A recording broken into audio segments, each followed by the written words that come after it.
Okay, let's go ahead and go for green. We have, let's start off with Accomplished Alchemist. 4 mana 2/5, add 1 mana of any color, tap add mana of anyone in color where X is the amount of life you gain this turn. Sure. Always play it. Card's great. It might be worse than the old Exert card, which was like almost a 9 out of 10. Oasis Cultivator, is that what it was called? Oasis Ritualist. Which was add 1 mana of any color, exert a Oasis Ritualist, add 2 mana of any one color. I think Oasis Ritualist is probably better than Accomplished Alchemist. Despite Accomplished Alchemist having 1 more health. As the exert part of it was so good. But yeah, this is an 8. You always play it. Accomplished Crab. Accomplished Wishcoin Crab, that's right. Okay.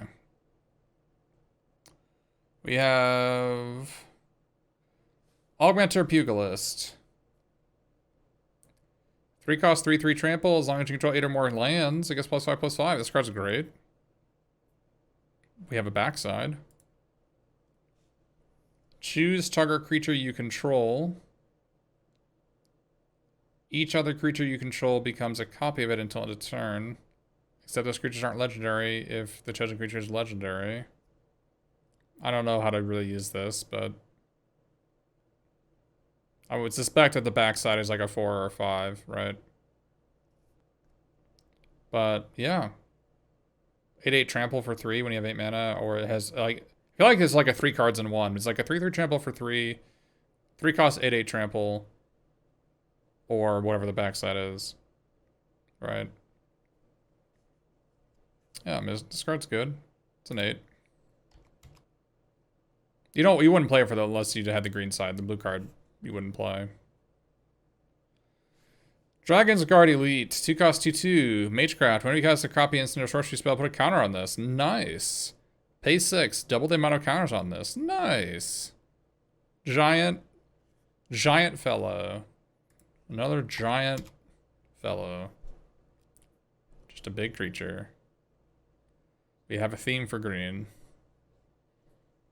Just a giant 2/2. No trample, no big deal.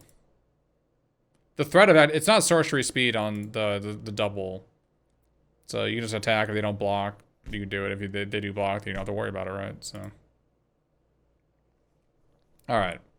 Exponential growth until end of turn. Double target creature's power X time. So if I pay 4 mana, just double it.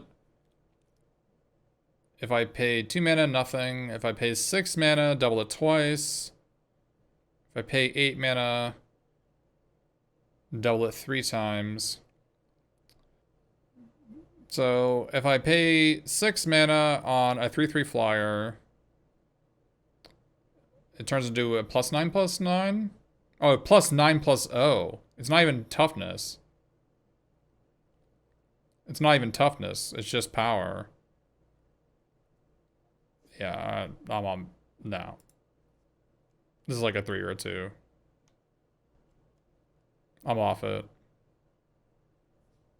It's X4 for 6 mana? No, it's 2/2 GG. Double target creature's power 2 times. I mean, you can turn your 5 power creature into a 20 power creature with 6 mana. But why can't they just block it? Like, how would you have a 5/5 and how do they have no blockers and they're tapped out and they have no instants, right? I don't know how that happened. So it's exponential. I'm not sure what you're talking about, but yeah, it is really good with this fellow, like a trampler, right? You just kill them. But like you could also just like have another creature instead. I don't know. I'm gonna put it as a 3. Maybe it's a 5. Yeah, I don't know. How many tramplers are even in this set? Not that many, right? How many? Like I don't even know if there's any tramples at all. I don't know. But there's Bookworm. Yeah, I'm not really seeing any tramplers. I mean, this thing is a trampler, I guess, at uncommon. 2 tramplers in green. Whatever. Neural Professor. Trample, 4 cost 5/4 trample, enters the battlefield, learn. Classes in season. Yeah. This card's really good. Yeah, this is a 9. You're always gonna play it. Really good, draws a card, so. Yeah, it's really good. Boring, but good. Alright. Keon Dino Substance. 3-mana 2/2, tap, exile the top card of your library. If it's a land card, it'd be put in your hand. Otherwise, put a study counter on it. 5 mana, create a 0/0 fractal. Put a counter on it for each different mana value among non-land cards you own in exile with study counters on them. Okay, so it's a lot. So I tap this, I see a land, I draw it. Right, great. I tap this, I don't see a land, and say it's like a, it's a 2 and a green card. And then I tap it again and I see a 1 green card. And I tap it again and I see a green card. And then I pay 5 mana, I've got a 1/1. I get a 1/1. Right, okay. I tap it, I get a land, I draw it. I tap it, I reveal a 3 mana value card. I tap it, I reveal a 4 mana card. I tap it, I reveal a 5 mana value card. Later, I can pay 5 mana to make a 3/3. I can make it as many times as I want, as long as I have 5 mana. It gets bigger. It basically gets bigger every turn, right? I mean, this seems like it's a 9. The green Sarp seems like a 9. It's like this can actually single-handedly win the game.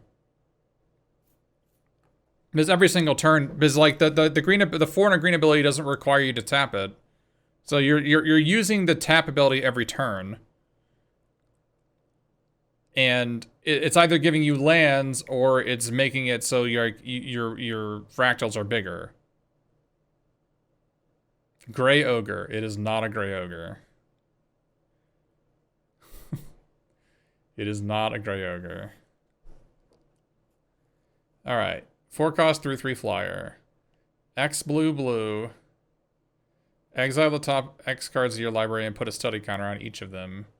Then you may put a card you own in exile with a study counter into your hand. Cool. So it's 3 mana tap, draw a card.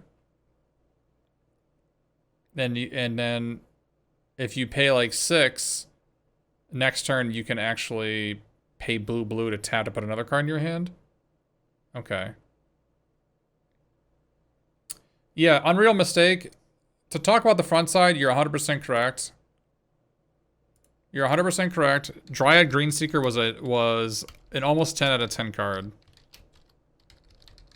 You are correct. It dominated the format it was in. This is a 1 and a green 1/3 tap. Look at the top card of your deck. If it's a lamp card, you may reveal it and put it in your hand. So this was almost a 10 out of 10. It like dominated this sealed format. Because it was an uncommon. And if you didn't kill it immediately, you just lost. Dino Substance is definitely worse than Dryad Greenseeker. So it's not a 10. So it's probably a 9. But because they're both on both halves of the card, it is you can just kill it, right? So it's not a 10. But it's a high 9. And you would play either half. You would play either half. It's a 9 for either half. Good card. Yeah, KTZ, yeah. I know. If you're not hitting a land, you're hitting a spell, then you can probably cast the spell. Yeah, I know, but... Yeah, both halves win the game over 3 turns. They pay rent. 9s are for cards that pay rent, but don't win the game, like, immediately through, like, terminates. So that's where we're at. Verdant Mastery. 6 mana. You may pay 3 and a green instead. If you search your library for up to 4 basic land cards and reveal them and put them... Wait, put one of them onto the battlefield tapped under an opponent's control. Oh, if the 3 and a green cost was paid. Whatever. Okay. Put 2 of them tapped onto the battlefield under your control and the rest into your hand. So if I pay 4 for this, I search for 4 forests. I give my opponent a forest. I put 2 forests into play, and I put a forest into my hand. I could see myself paying 4 for this. So there was a card called Nissa's Pilgrimage that was actually like a 6 out of 10. Yeah, Nissa's Renewal, sorry. Nissa's Renewal, which was 6 mana, search your library for 3 basic land cards, put them on a battlefield tapped, and gain 7 life. But I actually imagine paying the 4 mana cost in this card quite often. Because you're giving them a basic land, so you're not even mana fixing them, right? And you're getting 4 lands out of your deck, so you're like improving the quality of your draws. Yeah, but you're giving them you're basically giving them a waste, right? You can like give them like an off-color land. But I guess you don't know it's an off-color land. Maybe they're mana screwed. Yeah, I choose what land they get. Too bad it's basic. It is not too bad that's basic. I'm not gonna give them a Sorrow's Path. The Pyroclasm them. This feels like a 7. This feels like a... I don't know about 7. Maybe this is a 6. Yeah, that it jumps directly to 8 is kind of where I'm at with this, right? I guess it does. It goes to 7. From 4 to 7. Because it only puts 2 of them into play and 1 into your hand. This feels like a 6. 5 or a 6 to me. I don't think every deck is going to want this. I agree. Maybe this is a 5. This is a 5. Migration Path was unplayable to me. You're talking about the Cycler? I think that card was unplayable. And sealed. I never played it. I always cycled it. So. Different format, though. This has like an 8-land sub-theme going on. I do think it doesn't... I'm not sure it actually matches up very well. This is Renewal, though. So I think it's a 5. Alright, Blex. Vexing Pests. Your other pest, bats, insects, snakes, and spiders get +1/+1. When this dies, gain 4 life. Sure. I mean, I guess I'm not sure. I guess just being a pest lord is probably good enough. It's probably like a 7 or an 8. Probably an 8 as a gain 4 life part. Look at the top 5 cards of your library. Put any number of them into your hand. And the rest into your graveyard. You lose 3 life for each card you put in your... Wait, wasn't this... Didn't they already print this card? I'm pretty sure they printed this card before. Moonlight Bargain. Thank you. That's you're exactly correct. Thank you. Good job, chat. Yeah. Yep. Moonlight Bargain. Now, Moonlight Bargain was a bomb.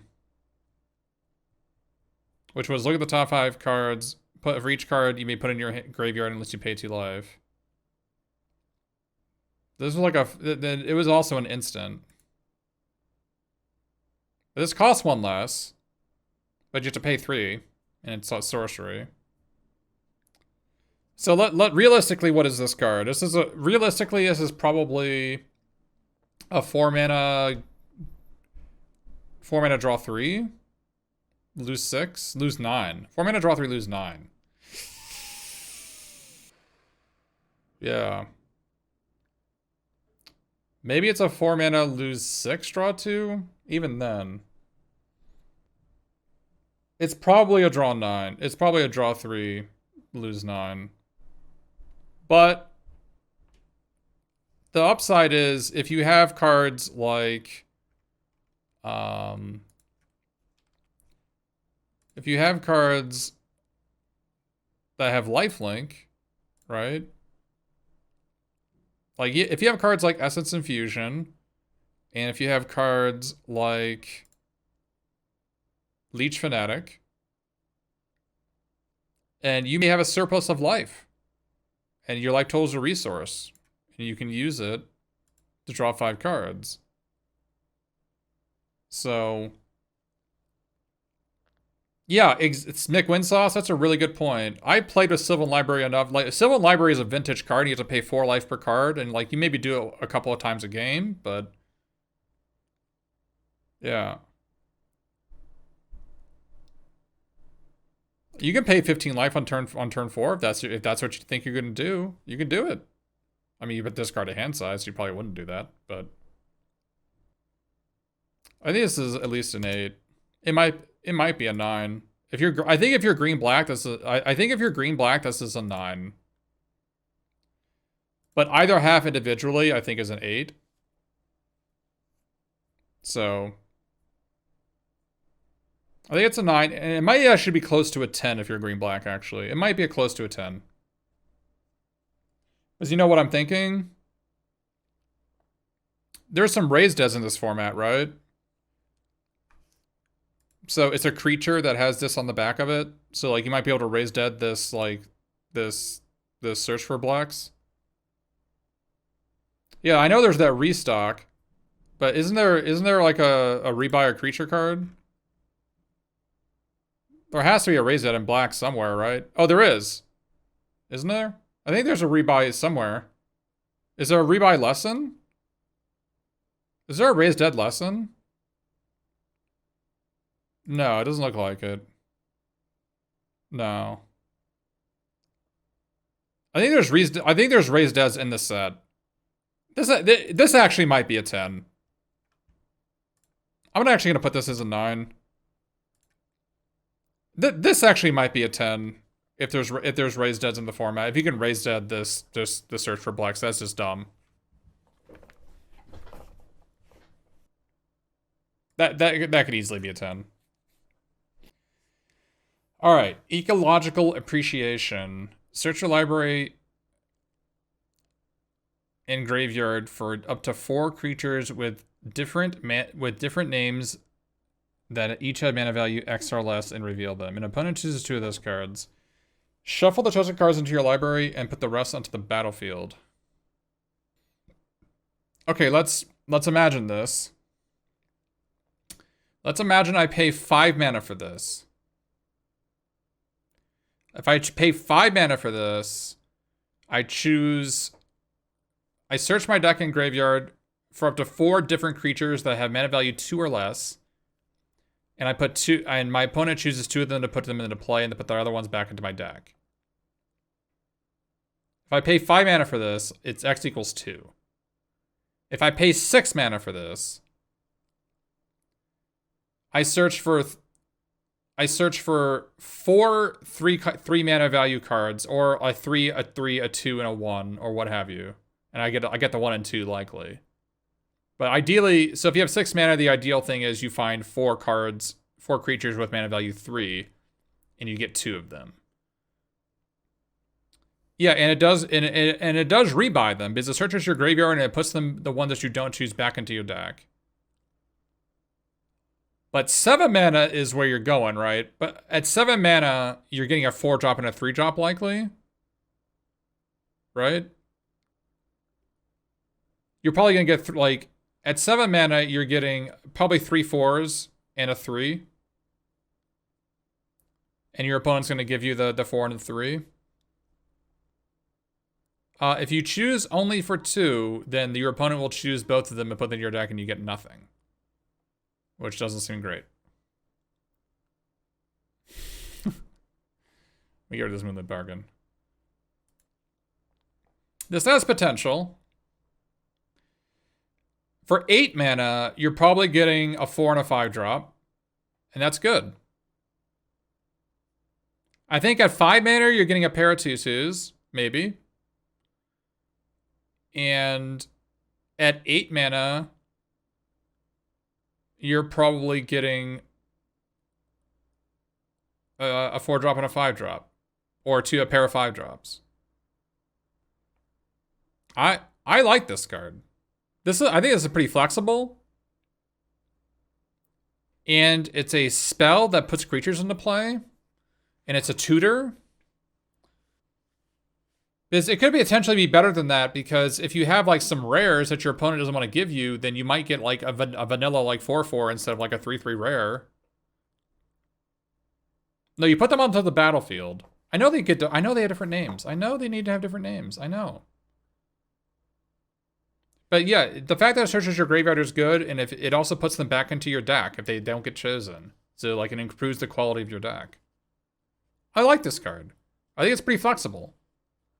The fact that this is likely playable from 5 to 8 mana.